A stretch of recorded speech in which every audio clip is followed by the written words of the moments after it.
Hi there, this is Matt with State of Flux here with a review for April Fool's Day, and April Fool's Day, everybody! This is a horror film from the 80s that actually came out in 1986, the year I was born. And this is one that I have kind of weird mixed feelings for, because conceptually, this movie is absolutely brilliant and ahead of its time in a lot of ways. And the conclusion is so strong that it's unfortunate that most of the film is pretty flat. It is uninspired in a lot of ways because it's two-toned. It's a horror comedy. And the filmmaker isn't gifted enough to really make the horror work. And the comedy, because you're there expecting a horror film, just seems to interfere. It's not a good coupling of the two. There are horror comedies that do quite well, but this one just, I feel like the director was the problem. There's moments that work, and I think this film has a largely good cast. The cast feels real and authentic, and from what I understand, a lot of the actors hung out quite a bit before the film started production to create that camaraderie and whatnot. But what this film is a slasher film. I'm going to give a non-spoiler review and then the spoiler review at the very, very end, so you can stick with it.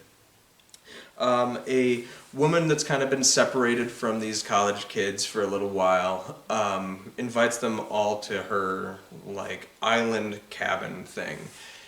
And they all go. Along the way, a tragedy strikes on the boat ride over because they're all kind of playing around and pranking each other, and somebody gets hurt in the process, seriously so. And shortly after that, the characters in this film start getting picked off one by one from an unseen killer, very reminiscent of Friday the 13th.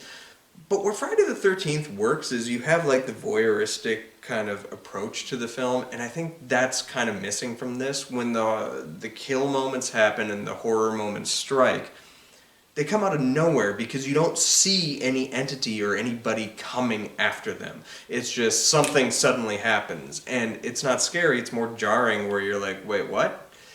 And the kills are super unusual. We'll touch on that later.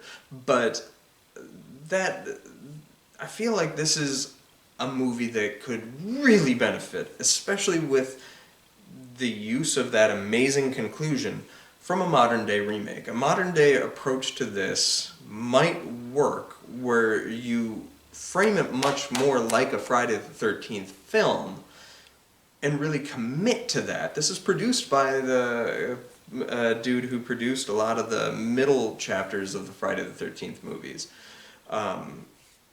And really, like, just embrace that, because that's what this film is riffing on. Really, truly embrace it.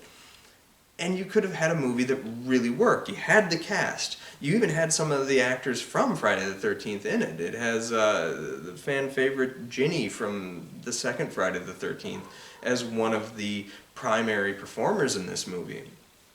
I would have gone so far as even to get Harry Manfredini to do the score. The person who does the score, it is an intriguing score. It's a score that I like.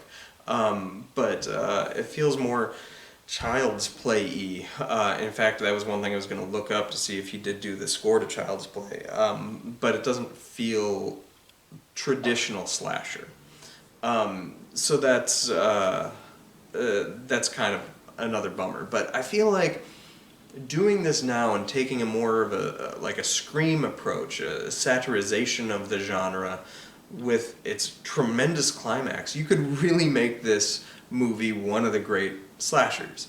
As is, it's a fine entry in a decade that had far too many slashers. It's a head above a lot of other ones, but for the main core slasher franchises, even like Friday the 13th, which is a series that I'm not a huge fan of, those ones work kind of better because they know what they are and commit to it.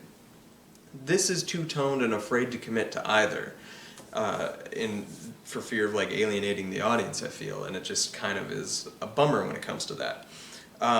So I give this movie 2.5 stars. It's okay. It's one that I'm glad I saw because its climax is so brilliant, but I get why there's a lot of pushback to it. I get that, like, I recognize this film's flaws, and some of like this has a hardcore base of defenders, and I understand where they're coming from, but at the same time, I definitely understand where the detractors are coming from too, because I'm kind of one of them.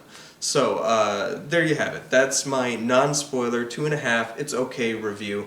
From here on out, I'm going to be spoiling the end of this movie, so proceed with caution.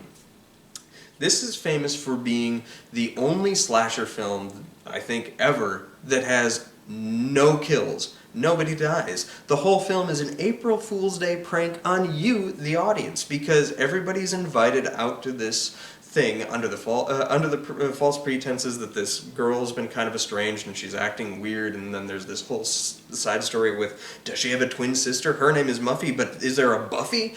Oh my god, it's Spooky Noochies. And the people are getting killed off one by one by one, except they're not. Nobody's being killed. She's pulling a prank on them because she has dreams of opening up her own whodunit weekend getaway. A bed and breakfast kind of stay at a whodunit murder mystery party.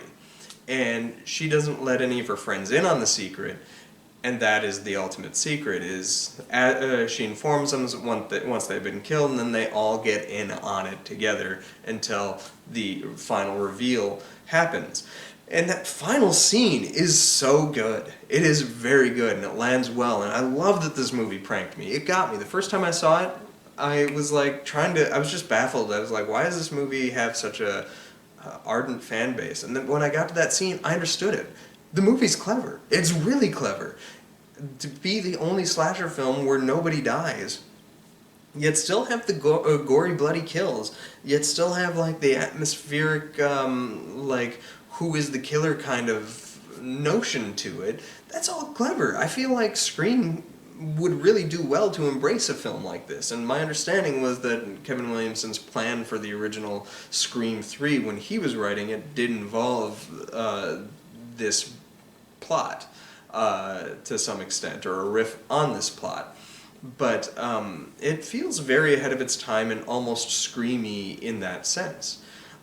The biggest detractor that this film has is that the killer is Muffy and or Buffy.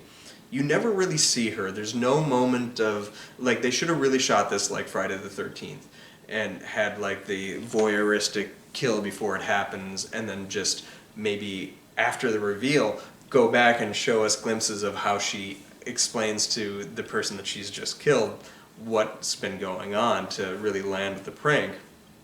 But the actress playing Muffy/Buffy isn't particularly good. My understanding was she wasn't the first choice. There was a long, rigorous process, and eventually she got the part. And, like, I'm sure she's a fine actress and other things, but she just really doesn't sell this movie here at all.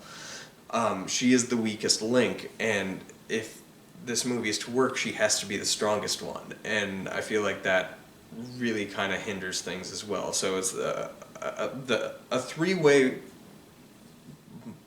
downfall for this movie. It's clever, it's smart, it has even some good dialogues, and the director lets the actors riff with each other. There's a great moment where they're reading questions from Cosmopolitan, which my understanding was an improvised scene. But its execution in photographing the kills is really weak, because it tried not to be Friday the 13th when it really should have embraced Friday the 13th. It did this two-toned, is it a horror film, is it a comedy? It can't be both, but it definitely can, and you just need to embrace both at the same time. I think Wes Craven did it excellently with Scream, but even like Joss Whedon and Drew Goddard with Cabin in the Woods managed to do it. And if you want to even list more comedy than horror, films have done that as well, with, like, certainly Shaun of the Dead, but a very similar film to this in that sense would be Final Girls with Malin Ackerman. That kind of listed more comedy, and the comedy lands hard. But some of the scary moments, well, they're not scary, you can totally see what they're riffing on, and you get it. So the execution there really didn't work. But then, lastly, having the killer be the flattest one in the of the bunch, the least dynamic performer, whereas everybody else I was engaged by. I wanted to see more. It's just disappointing where it lets off. I think it earns its 2.5 stars. It has a great conclusion, one that will stick with me forever, and one that makes me want to even revisit this one from time to time, but the movie itself is relatively flat. I feel like a remake would be a good idea in the cards. My understanding, there was a remake in like 2008, but it was a remake in name only and didn't really accomplish any of the means this film did. That would be something worth exploring, especially if you got a good filmmaker to do it, and there's plenty of good horror filmmakers out there. So maybe we'll see that, maybe we won't. But thanks for watching. Let me know what you thought of April Fool's Day down in the comments below. Like, subscribe, do all that good stuff, and peace.